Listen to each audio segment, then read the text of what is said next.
No budget RC here. Just recently picked up another used Redcat Volcano.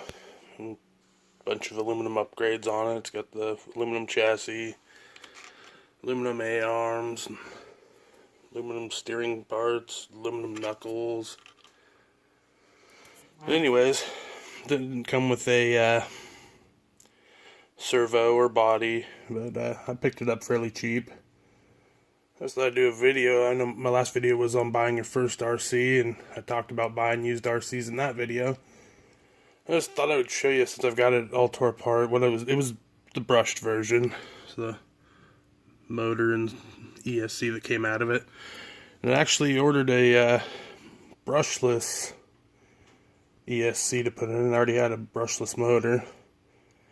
And I just thought, hey, as long as I'm going to be working on it, I'm going to go ahead and tear it down and really check it out. And, well, it's probably a good thing I did. I found a few issues. First issue I came across is that bolt hole there's broke out. That piece right there's like a piece of silicone or something the guy had squirted in there and ran the screw back in. I guess he thought that would hold, but that's just soft silicone rubber. That didn't hold anything. Probably wouldn't have been a big deal, you know. Probably wouldn't even have noticed it if I would have just put it together and ran it.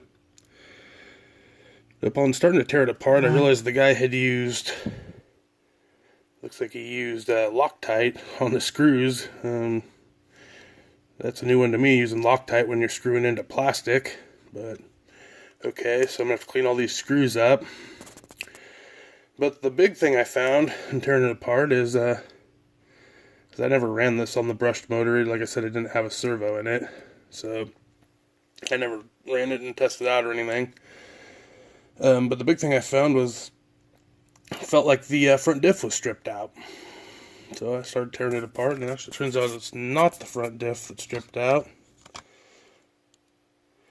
Got some teeth wore clear off on the pinion gear on the ring and pinion. No, none of this is really a big deal to me because I just happen to have a complete Redcat Volcano Pro slider sitting over here. And so I'll be stealing parts off of that. But I just thought I would show you some of the issues that you run into buying a used RC and why it's a good idea to thoroughly go through them before you start running them. And like I said, I'm not, not upset I got a really good deal on this. Probably has at least $60 worth of the aluminum upgrades on it, and I gave the guy $60 for it, so I really can't complain. Like I said, I got the slider there to take parts off of, but I just thought I'd show you guys that. Also ran into, there's just a ton of sand and everything on this. That was the cover for the spur gear. Look at all the sand that was in there. I cleaned a ton of sand out of the spur gear in the area head. So just some of the things you guys might want to watch out for when you're buying used RCs, and why it's a good thing to tear them down and give them a good thorough once-over before you run them. Thanks for watching. Hope you guys come back and watch some more videos.